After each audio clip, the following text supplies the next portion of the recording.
भाऊ, एकीकडे आता कॅप्टन खराचे प्रकरण झालं, त्यामध्ये विविध नेत्यांची नावं सुद्धा समोर येत आहेत. केसरकरांसारखे नेत्यांची नाव आहेत आणि कॅप्टन खरात यांच्यावरती 18 गुन्हे दाखल झालेले आहेत. काय सांगणार?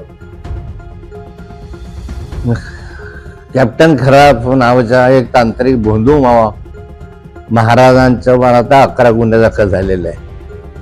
विविध माध्यमांना महिलांना फूस लावणं, महिलांचं यौन शोषण करणं अशा स्वरूपाचे आक्षेप आणि आरोप त्याच्यावर आहे. आणि या भोंदू बाबाचा कारभार हा गेले अनेक वर्ष नाशिक शहरामध्ये सुरू होता.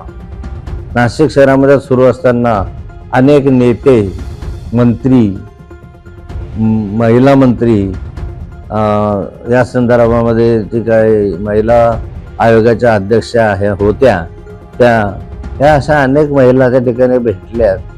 आणि त्याच्या माध्यमातून आता हे लक्षात आलं की यांनी इतके मोठे उद्योग केले आहे.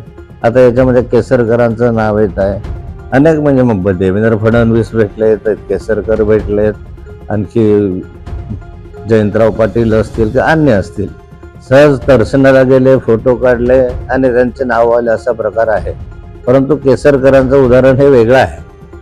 आणि आता हे अनेक नावं जे मी घेतले, देवेंद्रजी वगैरे सगळे एखाद्या वेळेस भेटले असतील किंवा जयंतराव भेटले असतील, मग त्यांनी फोटो काढले, प्रसारित केले. परंतु केसरकर सातत्याने भेटत आहे आणि त्यामुळे संशय याच्यामध्ये बळावतो.